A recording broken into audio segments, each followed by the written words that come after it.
feel I should start this like Alan Wicker used to start his presentations. I'm here in the lift at Beaux-Arts in Maddox Street. This is with one of my pieces. There's quite an interesting story behind how this came about, this sort of scalloped form. The piece itself, and those of you who perhaps have had access to Richard Cork's lovely essay will know the kind of bare bones of this story before I tell you. The piece itself is called Passion Fruit. It's made in Carrara marble. I've got a very good relationship with Cave Michelangelo, which is one of the main quarries Michelangelo used. It's still in operation. It's amazing. It produces the best marble on the planet. But the way that this came about, there was one Valentine's Day, me and my wife were lying in bed, and my wife said, right, I'm just going to go and make some tea and toast, and I'll bring it back up and we can have tea and toast in bed on Valentine's Day. I thought, that's very nice. So away she went, but she was away for an inordinate length of time, and of course, being a man, I started to get impatient. Where's my tea and toast? I didn't really.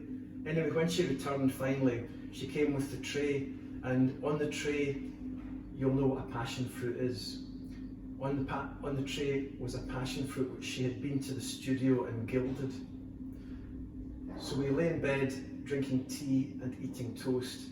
We cut this golden passion fruit in half and had half a passion fruit each on St. Valentine's Day, and I thought that is that is by a country mile the most romantic thing that has ever happened in my life.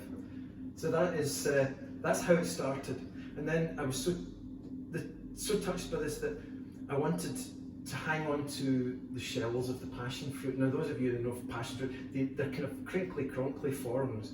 And as they dry out even further, they become even more accentuated. So I sat them beside, not thinking anything about it, I sat them beside my chair in the kitchen, and over the months that ensued, they dried out and became more contorted and sculptural. And then I think it was actually my daughter said to me, "That looks really sculptural," and I thought, "You're absolutely right." And I went out and made the sculpture. And how I did it was, I know it sounds ridiculous, maybe a bit like the pom-pom one. I wasn't looking for any over-intellectualizing complications, so I actually took the passion fruit shell out and I carved as much as possible what I could see as I could see it. So it became very related, and that's why I think the graphics people, the good graphics people at the gallery here, included the shell of the golden passion fruit in the catalogue. I hope that gives you an idea of how it came about and how meaningful it was to me at the time.